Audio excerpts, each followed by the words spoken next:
صل وسلم يا سلام على النبي خير الأنام والآل والصحب الكرام.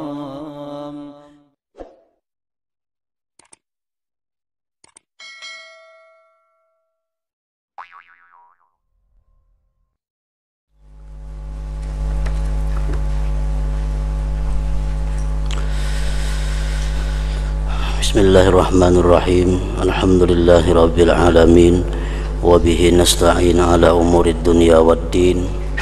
Asyhadu an la ilaha illallah wahdahu la syarikalah wa asyhadu anna sayyidana Muhammadan abduhu wa rasuluh. Allahumma shalli wa sallim wa barik ala sayyidina Muhammad wa ala alihi wa sahbihi ajma'in. Qala al-musannif al-imam hujjatul islam Abu Hamid Muhammad bin Muhammad al-Ghazali rahimahullah wa nafa'ana bi'ulumih fid dharaini amin. Wa amma sababu kauniha khairan mutarajjihatan 'alal amal fala yafhamuhu illa man fahima maqsidaddin wa tariqahu wa ma balagha atharit tariq fil ittisal ila al-maqsid wa qasa ba'dal athar bil ba'di hatta yadhhara lahu ba'da dhalika al-arjah bil idafati ila al-maqsud. Faman qala al-khubzu khairun min al-fakiha fa inna ma ya'ni bihi annahu khairun bil idafati ila maqsudil qut wal iqtida wa la yafhamu dhalik illa man fahima anna lil ghidha maqsidan wa huwa sihhatu wal baqa wa anna al-aghdhiyata mukhtalifatul atharu biha wa fahima athara kulli wahidin wa qasa ba'daha bil ba'd fatta'atu ghizaun lil qulub wal maqsud shifauha wa baqauha wa salamatuha bil akhirah wa sa'adatuha wa tana'umuha bilika'illahi ta'ala wal maqsidu ladzatus sa'adati bilika'illahi faqat.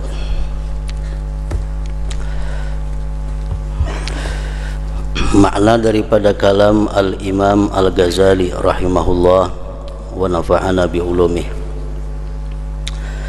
Adapun sebab keadaan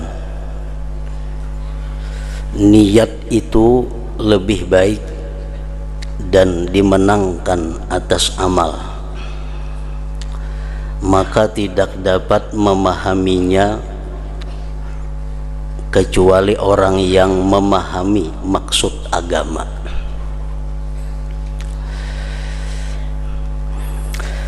Adapun sebab keadaan niat itu lebih baik dan dimenangkan atas amal perbuatan zahir. Hadis Rasulullah mengatakan niyatul mu'min khairun min amalihi. Niat kita orang yang beriman lebih baik daripada amal perbuatan zahir. Nah, itu kada kau mengerti tentang hadis itu kecuali orang yang memahami maksud agama, jalannya dan pengaruh jalan berhubungan kepada maksud, dan ia membandingkan sebagian bekas pengaruh dengan sebagian yang lain sehingga tampak baginya setelah demikian yang lebih kuat dengan dikaitkan kepada maksud.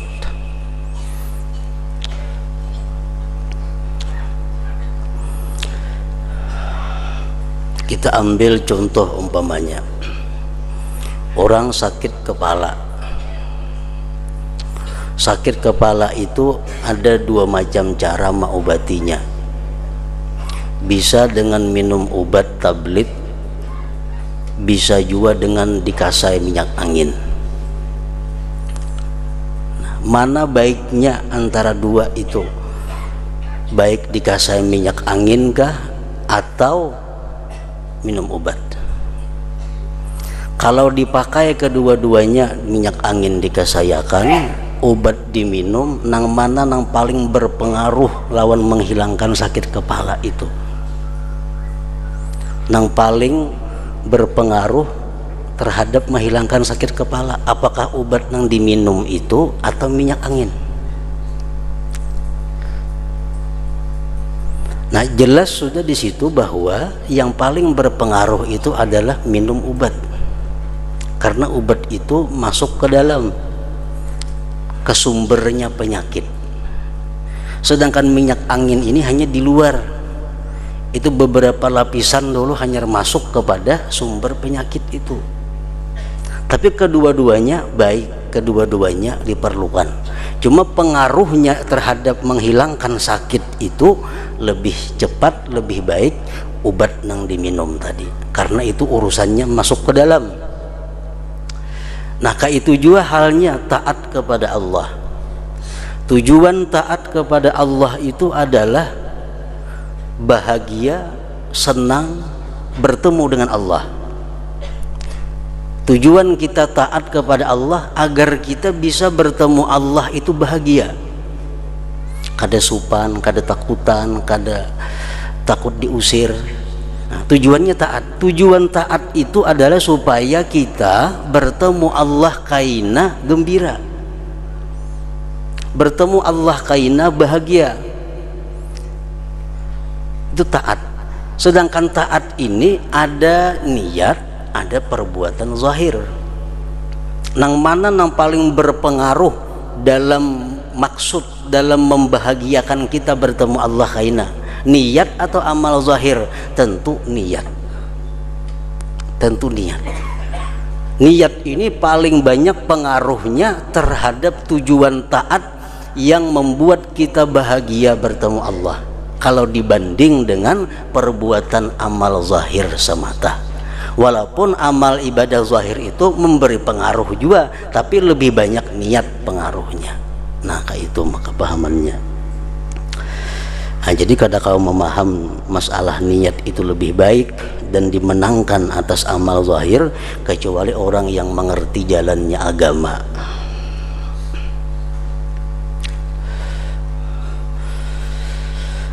Diambil contoh misalnya Rasulullah Shallallahu Alaihi Wasallam mengatakan, man salaka yatlubu bihi ilman salakallahu bihi tarikan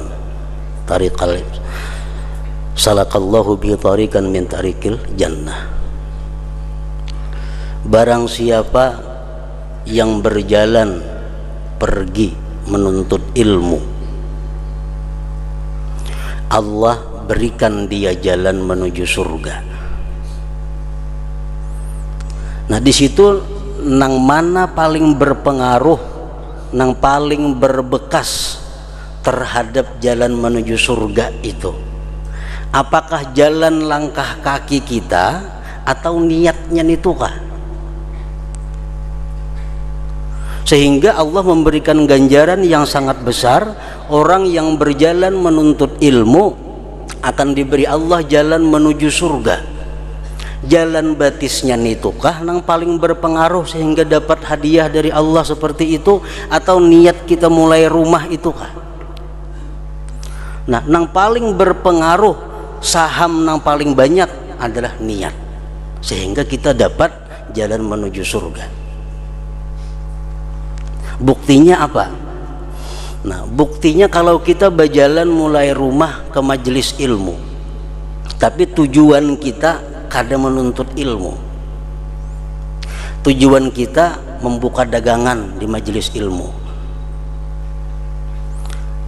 Mulai rumah membawa minyak harum, membawa itu, membawa ini, tujuan kita membuka maurak dagangan di majelis ilmu, sekaligus umpat berdengar mengaji. Nah, ini jalannya orang ini berjalan juga, tapi jalannya seperti ini kada dapat ganjaran dari Allah, jalan menuju surga kada dapat. Kenapa? Karena niatnya kada. Niatnya jalannya jalan untuk membuka dagangan di majelis ilmu, walaupun dia mendengar ilmu juga, berjalan juga, tapi kada dapat itu. Kenapa? Karena niat mulai rumah untuk membuka dagangan. Nah, kemudian lagi orang berniat, aku hari ini hendak ke majelis ilmu, berangkat ke majelis ilmu, itu niat dalam hati. Sampai jamnya, kenapa sakit kita garing, kada kawat tulah, tetap kita ditulis oleh Allah sebagai orang yang berangkat ke majelis ilmu dan dapat hadiah jalan menuju surga. Nah, berarti mana pengaruhnya niat lawan perbuatan zahir? Tentu lebih berpengaruh niat. Tentu berpengaruh niat. Jadi segala ganjaran pahala-pahala yang besar daripada Allah kepada kita itu, niat itu yang paling berperan. Niat paling berperan. Orang yang duduk di masjid menunggu salat, duduk di masjid, duduk menunggu waktu sembahyang. Niatnya duduk tuh menunggu waktu sembahyang. Sejam inya duduk menunggu salat, sejam itu pula Allah menghitung dia sembahyang, ruku, sujud, berdiri dan sebagainya. Padahal gerakannya ada cuma duduk.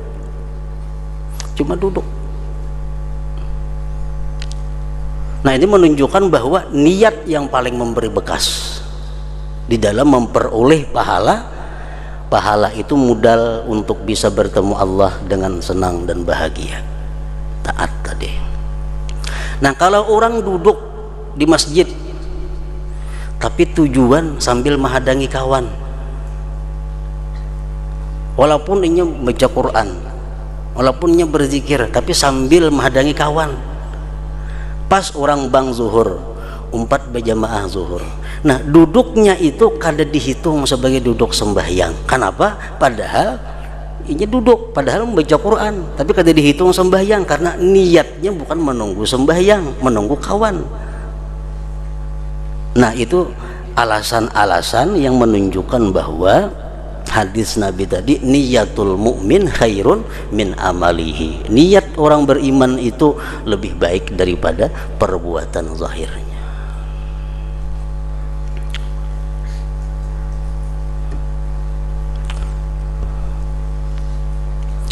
Orang yang berperang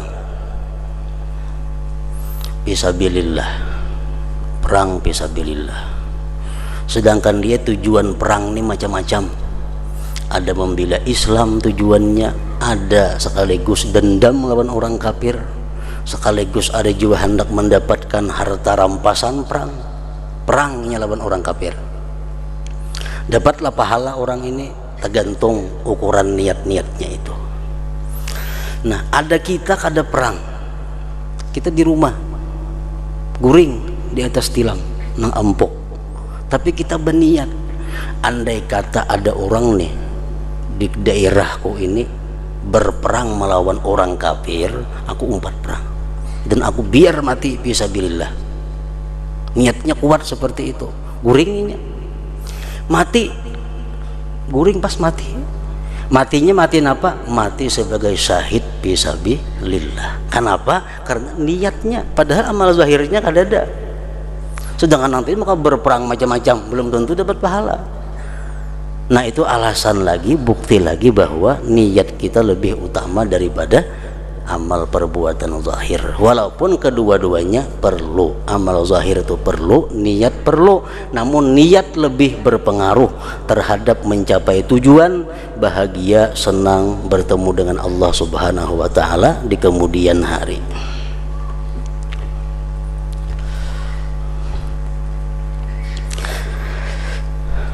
Maka tidak dapat memahaminya kecuali orang yang memahami maksud agama, jalannya dan pengaruh jalan berhubungan kepada maksud, dan ia membandingkan sebagian bekas, sebagian pengaruh dengan sebagian yang lain, sehingga tampak baginya setelah demikian yang lebih kuat dengan dikaitkan kepada maksud. Maksud apa? Bahagia, senang bertemu dengan Allah Subhanahu wa Ta'ala.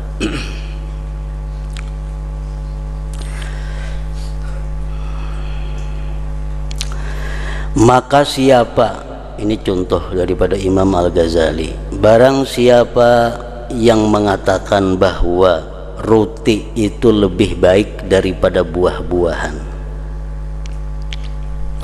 maka sesungguhnya yang dimaksud adalah bahwa roti itu lebih baik dengan dikaitkan kepada maksud makanan pokok dan dipakai sebagai makanan. Umpamanya ada buah kastila, ada roti. Buah kastila sepiring, roti sepiring. Parut kita lapar. Mana baiknya nang dua nito dalam hal mengenyangkan parut? Kan tujuan makanan itu mengenyangkan parut. Tujuan ibadah agar bahagia bertemu Allah. Tujuan makanan supaya parut kenyang. Mana baiknya sepiring kastila lawan sepiring roti untuk mengenyangkan parut? Mana baiknya? Baik keduanya. Roti makan, kastila makan. Cuma pengaruhnya terhadap parut ini, roti yang berpengaruh mengenyangkan itu bukan kastila. Pengaruhnya itu roti yang mengenyangkan. Nah kayak itu jugalah taat. Perbuatan zahir perlu, niat perlu, tapi niat lebih berperan dalam membahagiakan kita bertemu kepada Allah Subhanahu wa ta'ala.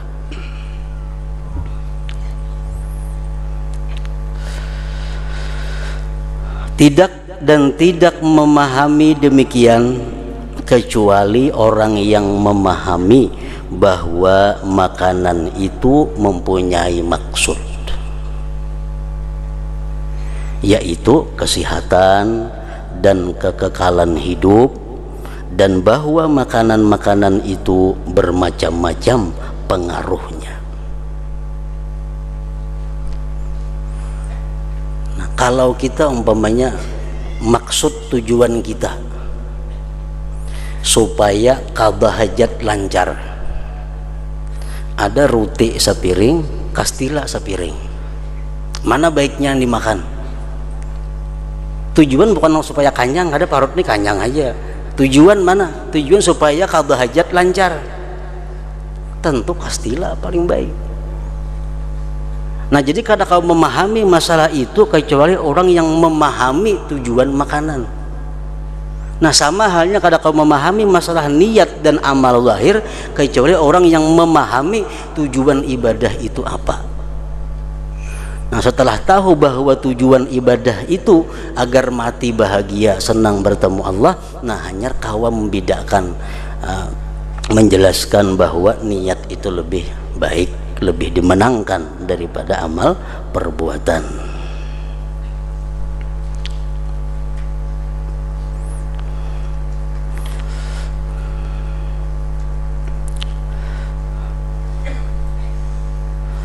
Orang yang menghutangi seseorang, kita menghutangi seseorang, janji hari apa bayarannya tanggal 1, sampai tanggal 1 tagih kata kau bayar. Jadi jar ampunnya minta timpu ay. Dengan senang hati kita memberi timpu orang itu. Kenapa kita memberi timpu kepada orang ini? Karena kasihan terhadap inya. Kasihan terhadap manusia yang demikian itu adalah bagian daripada ibadah. Niat kita karena kasihannya kada kau bayar tanggal 1, ya ditunda sampai tanggal 30. Nah kita tunda 30 hari. Berapa inya hutang lawan kita? 1 juta. Setiap hari kita dihukumkan oleh Allah sebagai orang yang bersedekah 1 juta sehari. Setiap hari sampai sebulanan kita dapat pahala sebagaimana orang yang bersedekah 1 juta sehari sampainya bayar. Nah kenapa demikian? Karena hati kita, niat kita nang kasihan kepada inya itu. Padahal kita amun kawa sehari 1 juta bersedekah. Cuma karena niat seperti itu, setiap hari dapat pahala 1 juta, setiap hari 1 juta, setiap hari 1 juta. Nah, makanya orang-orang sufi dahulu dalam manakib-manakibnya banyak nang bepadah kepada nang berhutang, kan kena aja bayar dulu, aku dulu hutang, simpan ya hutangnya dahulu. Kenapa? Supaya tiap hari dapat pahala sedekah. Enggak ada kayak itu udah bersedekah kita.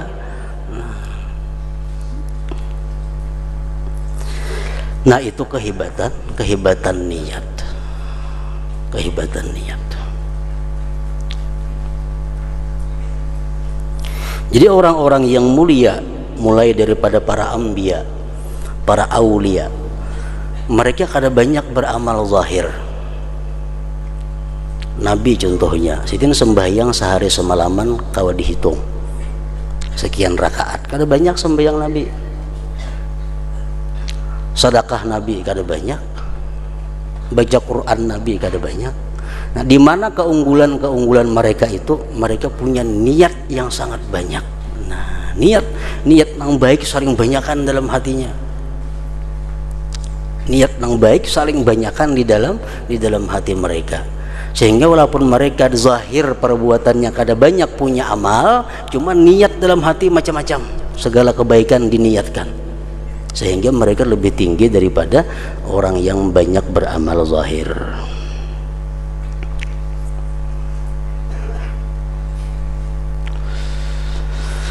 Taat adalah makanan bagi hati. Taat adalah makanan bagi hati.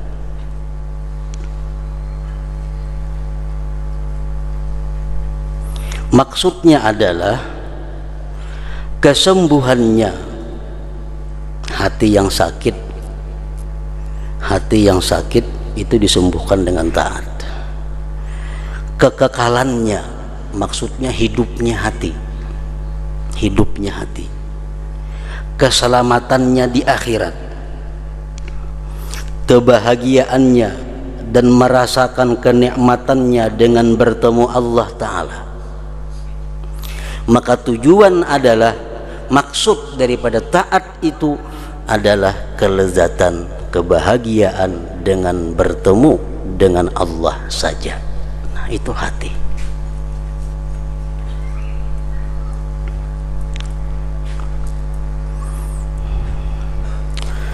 Dan tidak merasakan kenikmatan dengan bertemu dengan Allah kecuali orang yang meninggal dunia dengan mencintai Allah Ta'ala dan ma'rifat kepada Allah. Dan tidak merasakan kenikmatan dengan bertemu dengan Allah kecuali orang yang meninggal dunia dengan mencintai Allah Ta'ala dan ma'rifat kepada Allah. Dicabut roh itu sakit. Dalam berbagai riwayat disebutkan sakitnya itu macam 300 kali dicencang lawan pedang. Sakitnya itu kadakawa dirubah. Siapapun merasakan sakit mati itu, karena mati ya macam itu. Sama obat tuh pahit. Siapapun merasakan obat tuh pahit. Mati sakit, siapapun merasa. Tapi kadang-kadang manusia itu mati ada yang sakitnya kurang, ada yang sakitnya hilang sama sekali, ada yang bertambah sakit daripada 300 cancangan pedang. Nang menambah kurangnya sakit itu apa? Hati manusia. Kalau sakitnya mati tetap kada lebih kada kurang daripada sekitar 300 kali cancangan pedang. Tapi ada orang yang mati tak kurihing, bukan kada sakit matinya kada, cuma karena hatinya bertemu dengan Allah. Kegembiraan hatinya itulah yang membuat sakitnya itu kada terasa. Kalau terasa juga hilang, karena nang dihadapinya adalah kebahagiaan yang abadi. Nah, orang nang mati mencintai dunia, rumah pacang ditinggalkan, kendaraan pacang ditinggalkan, bini pacang ditinggalkan, hati sudah sakit, ditambah lagi mati itu sakit, bertambah sakit. Sakit matinya aja sudah sakit, ditambah pulang hati yang bergantung kepada dunia, kepada yang pacang ditinggalkan, bertambah sakit.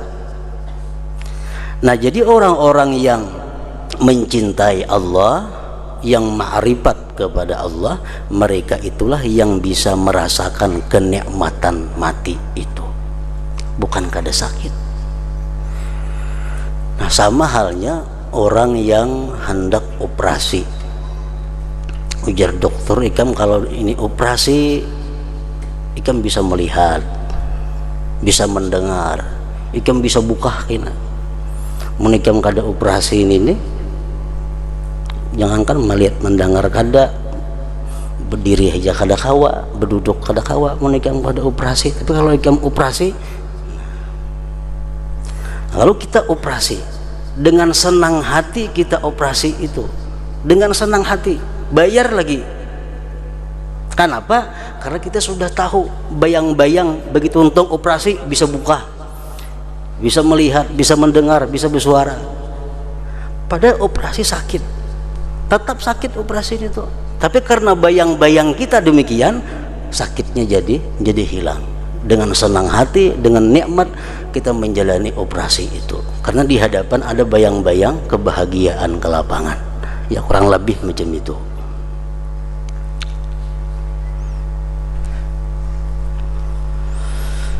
Dan tidak merasakan kenikmatan dengan bertemu dengan Allah kecuali orang yang meninggal dunia dengan mencintai Allah Ta'ala dan ma'rifat kepada Allah, dan tidak mencintainya kecuali orang yang ma'rifat kepadanya Allah. Sudah jelas kada akan mencintai Allah Ta'ala itu kecuali orang yang mengenali Allah Subhanahu wa Ta'ala.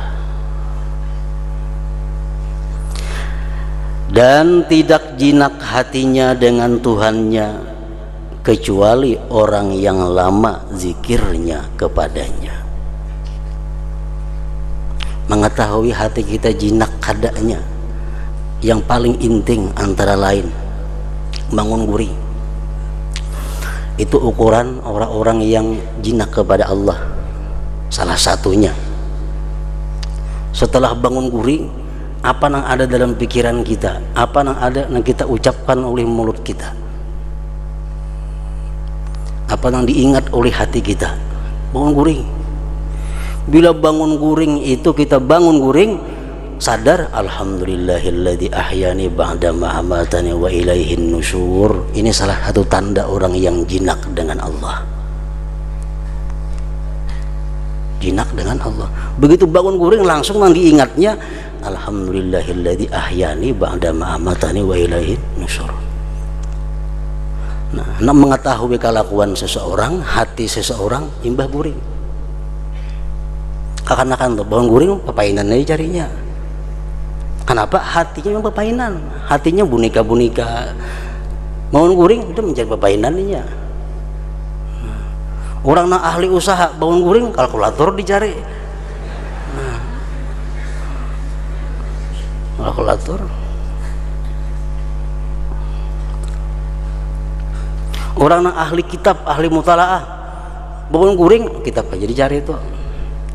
Nah, tergantung keadaan hati kita. Maka kejinakan hati itu dapat berhasil dengan terus-menerus berzikir. Kadakawa hati kita jinak lawan Allah. Kadakawa kita bangun guring itu alhamdulillahilladzi ahyani ba'da ma amatani wa ilaihin nusyur. Kalau kita kada banyak zikir kepada Allah, kadakawa.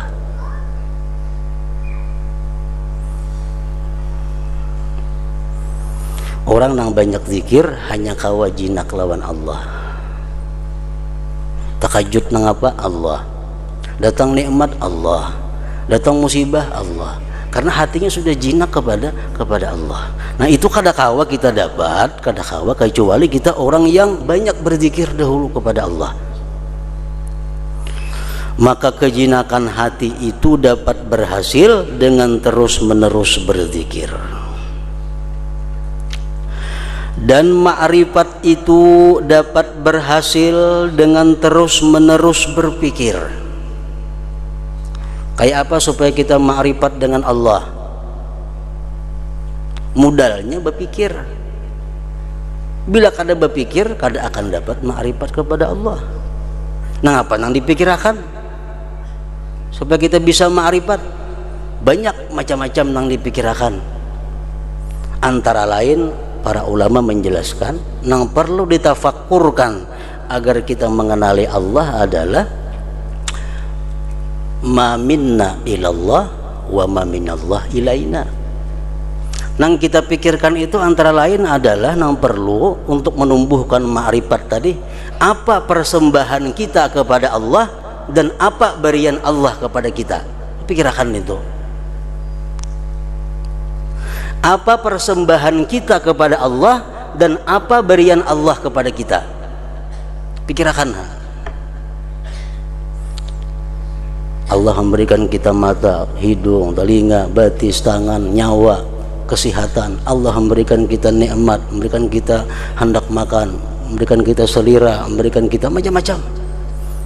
Kita pikirkan terus berian Tuhan lawan kita nih. Hanya kita pikirkan nang apa nang kita persembahkan kepada Allah. Taat mata kita kayak apa lawan Allah, taat telinga kita kayak apa lawan Allah, taat mulut kita kayak apa lawan Allah, taat ini kayak apa lawan Allah. Nah, kalau kita total jumlahnya sama dengannya kita kurang. Nah, dalam kekurangan itu Allah kadang akan merubah pemberiannya kepada kita. Padahal kita hari ini kalau ditotal banyak dari Allah ketimbang dari kita. Tapi Allah tetap sayang lawan kita. Allah tetap memberikan nikmat kepada kita, tetap memberikan udara kepada kita, memberikan rezeki kepada. Padahal kita total sudah rugi. Orang tuh berdagang di modali rugi, modali pulang. Isuk lapor rugi pulang, modali pulang. Oleh si bos nih. Isuk laporan rugi pulang, hari-hari tambah modal, kalau ada untung-untungnya. Nah, itulah salah satu cara yang menimbulkan makrifat kita kepada Allah, itu menimbulkan kecintaan kepada Allah.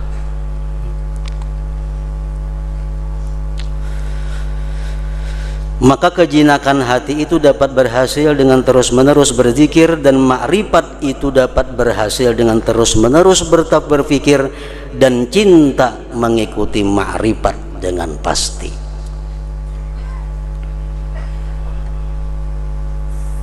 Mau kita berpikir macam itu, asalkan kita punya hati saja, asalkan hati kita masih hidup saja, pasti cinta kepada Allah. Pasti, asal kita punya hati. Rasulullah mengatakan jubilatil qulub ala hubbi man ahsana ilaiha. Tabiat hati manusia nih cinta kepada orang yang berbuat baik lawan inya. Itu tabiat manusia, tabiat hati.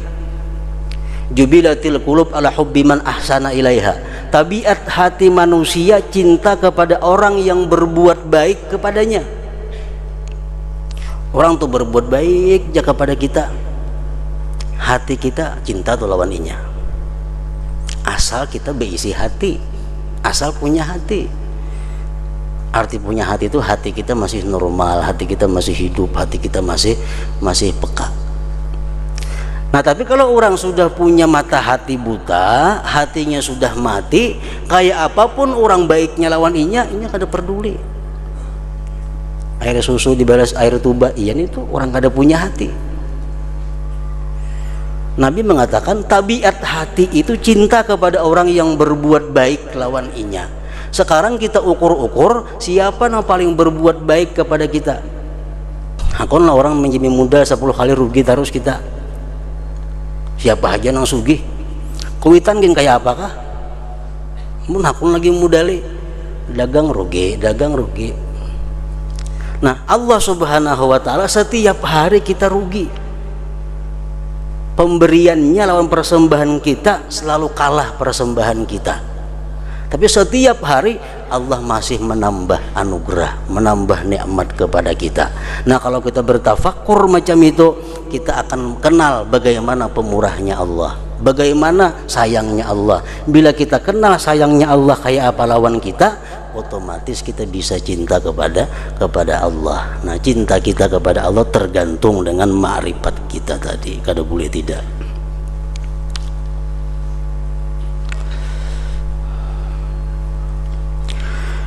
Dan hati itu tidak kosong. Arti tidak kosong, tidak bisa, kada kawa.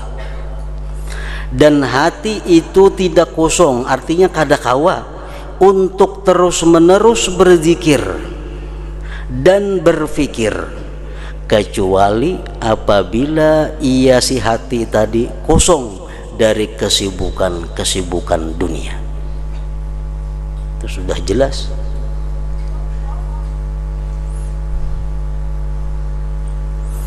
Allah tidak menjadikan hati manusia dua, sebuting aja hati, masuknya beantri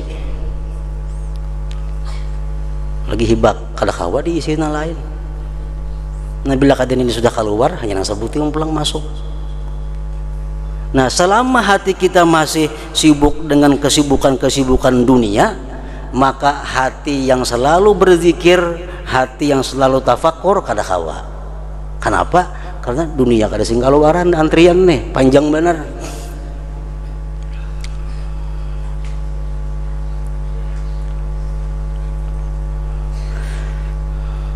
Dan hati itu tidak bisa untuk terus-menerus berzikir dan berfikir kecuali apabila ia kosong dari kesibukan dunia.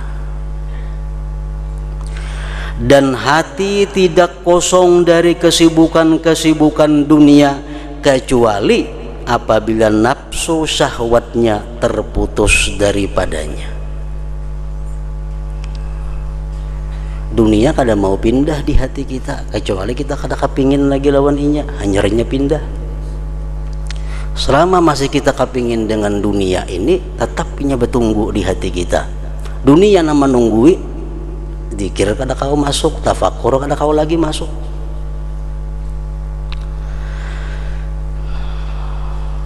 Dan hati tidak kosong dari kesibukan dunia kecuali apabila nafsu syahwatnya terputus daripadanya, sehingga ia menjadi condong kepada kebaikan, berkehendak kepadanya kebaikan, lari dari kejahatan, lagi membenci kepadanya kejahatan itu.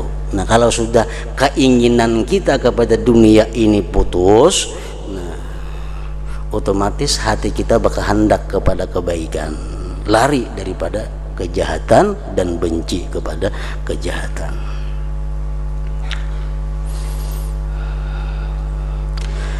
Hanya saja condong ia, kepingin ia artinya. Hanya saja kepingin ia atau hanya saja mau ia si hati kepada kebaikan dan taat apabila ia si hati itu mengetahui bahwa kebahagiaannya di akhirat itu tergantung dengannya taat tadi. Hati kita nih mau kapingin taat, mau kapingin beribadat, syaratnya apa? Tahu maka bahwa kebahagiaan kita di akhirat tergantung ibadat, kesenangan kita di akhirat tergantung taat kita. Tahun itu hanya hati mau kapingin lawan taat. Sebagaimana orang yang berakal cenderung suka kepada membakam besungu dan pengeluaran darah, karena tahunya bahwa keselamatannya itu pada keduanya, bakam dan mengeluarkan darah tadi.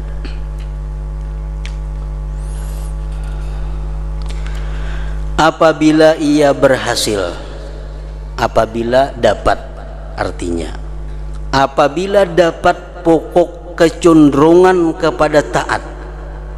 Nah, hati kita ini sudah ada kepingin kepada taat, hati kita kepingin kepada kebaikan, hati kita kepingin berbuat segala macam yang disenangi Allah.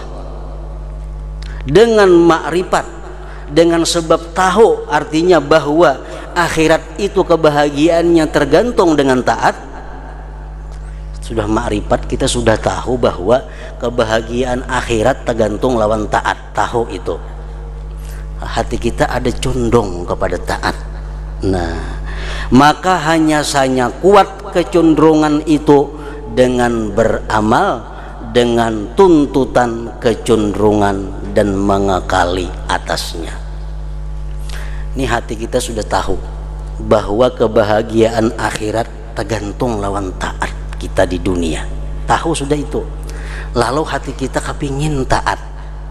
Nah kepingin taat ini menjadi kuat apabila anggota zahir kita ini mendukung kepada kecenderungan itu, mendukung. Kalau kada didukung, tabulik pulang kayak naiknya. Hati hendak taat, tapi kada digawi ketaatannya. Hati hendak taat kada digawi, akhirnya hilang kayaknya kehendak taat itu kada lagi. Kenapa? Karena kada didukung terus.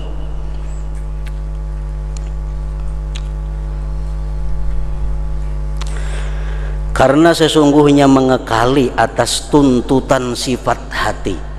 Sifat hati hendak taat tadi, baik sudah. Dan kehendaknya dengan beramal itu berlaku sebagaimana makanan dan makanan pokok bagi sifat tersebut, sehingga mantap sifat dan kuat disebabkannya.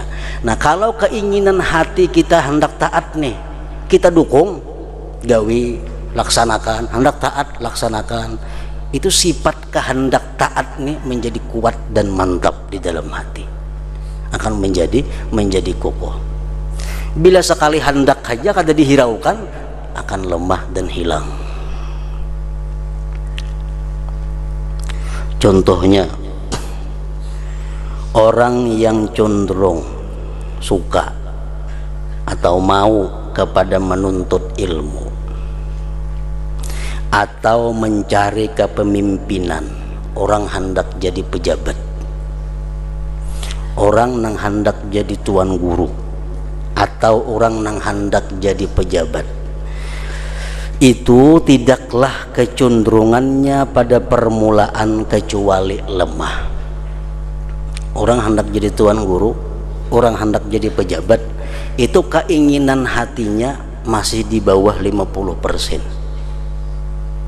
Masih di bawah. Tapi hati ada hendak jadi ulama, hati hendak ada jadi umara. Nah, maka jika ia mengikuti tuntutan kecenderungan dan ia menyibukkan diri dengan ilmu pendidikan kepemimpinan dan amal perbuatan yang dicari bagi yang demikian, maka semakin kuat kecenderungannya dan mantap serta sulit atasnya melepaskan diri daripadanya. Orang nang hendak jadi pejabat, ini hendaknya babayah hanya di bawah 50%, tapi hendak jadi pejabat. Nah, begitu dia sudah mulai melaksanakan kehendaknya, mengumpulkan ijazah cari, mendaftar, umpat kampanye, nah kada kau melapas lagi sudah itu. Kenapa? Semakin kuat, kan didukung oleh amal zahir. Nah, itu juga kita perbuatan baik bila didukung bertambah kuat. Bila kada dihirani kehendak baik hati, lemah jadinya dan hilang. Kalau ia bertentangan dengan tuntutan kecenderungannya, hati hendak berbuat baik cuma kada digawi aja, maka lemahlah kecenderungannya dan hancur dan kadang-kadang hilang dan terputus. Nah, jadi di sini Imam Ghazali menjelaskan ini perbedaan antara niat dan amal zahir. Niat inilah pemula, berkehendak tuh niat. Amal zahir pendukungnya aja sebenarnya, pendukung. Pemula kalau pendukung mana baiknya? Baik pemula. Nah, itu niat lebih baik daripada amal zahir tadi. Nah, ke situ kembalinya. Bahkan orang yang memandang kepada wajah yang bagus, umpamanya orangnya bungas, kita lihati, maka tabiatnya cenderung kepadanya dengan kecenderungan yang lemah. Kalau kita melihat orang tuh bungas, maka kita lihat, bungas, ketujuh, tapi sekali aja melihat, kena berangsur-angsur akan hilang pada ingatan kita, hilang. Nah, jikalau ia mengikutinya dan berbuat menurut tuntutan kecenderungan tersebut, lalu ia terus-menerus memandangnya, duduk-duduk dan bergaul serta bercakap-cakap, niscaya semakin kuat kecenderungannya. Orang tuh bungas, pandangi belawas, tatai duduk, pandiri makin sulit memisahkannya. Nah, itulah hati artinya. Nah jadi macam mamandiri, mamaraki duduk itu amal zahir tuh.